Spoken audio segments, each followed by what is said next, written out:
Jansangram news, बातमीची सत्यता हीच आमची ओळख। वर्धा जिल्हा परिषदेत नागरिकांच्या जीवाशी खेळ सुरू। शेकडो नागरिक, कर्मचारी, महिला आणि विद्यार्थ्यांची रोज वर्दळ असलेल्या जिल्हा परिषद मुख्य इमारतीत धक्कादायक निष्काळजीपणा उघड झालाय। इमारतीत बसवण्यात आलेली अनेक अग्निशामक यंत्रे कालबाह्य झाल्याचे समोर आले असून आपत्कालीन परिस्थितीत ही यंत्रणा पूर्णपणे निकामी ठरल्याची भीती व्यक्त केली जाते आहे। लाखो रुपयांचा निधी दालनाच्या नूतनीकरणासाठी खर्च केला जातो, पण नागरिकांच्या सुरक्षेसाठी आवश्यक असलेल्या अग्निशामक यंत्राकडे दुर्लक्ष का? आग लागल्यास या निष्काळजीपणाची जबाबदारी कोण घेणार? एखादी दुर्घटना घडल्यानंतरच प्रशासन जागे होणार का, असा प्रश्न उपस्थित होत आहे। या गंभीर प्रकरणी जिल्हाधिकारी, जिल्हा परिषदेचे मुख्य कार्यकारी अधिकारी आणि अग्निशमन विभागाकडे लेखी तक्रार दाखल करण्यात आली आहे। जिल्हा परिषद वर्धा या ठिकाणी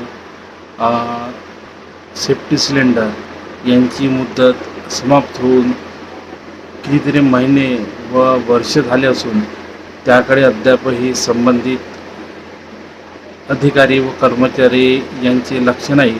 परंतु सभापती यांच्या ज्या रूम आहे, ज्या ठिकाणी ते बसत होते, ते 3 वर्षापासून बंद असून त्या ठिकाणी सध्या कोटी रुपयाचा खर्च जिल्हा परिषद मार्फत करण्यात येत आहे।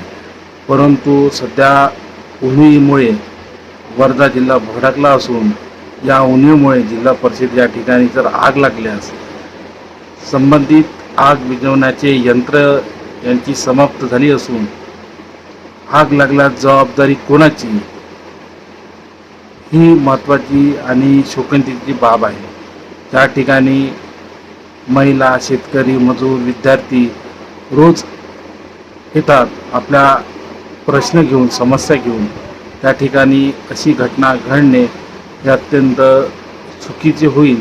त्यामुळे त्वरित सेफ्टी सिलेंडर बदलवून संबंधित अधिकारी व कर्मचारी यांच्या विरोधात त्वरित कारवाई करण्यात यावी।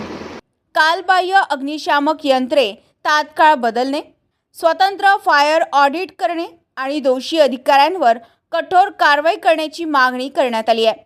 मात्र सर्वात मोठा सवाल म्हणजे नागरिकांच्या जीवित सुरक्षेशी संबंधित इतक्या गंभीर बाबीकडे प्रशासनाचे आतापर्यंत दुर्लक्ष कसे झाले? येत्या 7 दिवसात ठोस कारवाई न झाल्यास जनतेसह तीव्र लोकशाही आंदोलन छेडण्याचा इशाराही भीम आर्मीचे जिल्हा अध्यक्ष आशिष सोनटक्के यांनी दिला आहे। पलाश उमाटे, जनसंग्राम न्यूज, वर्धा।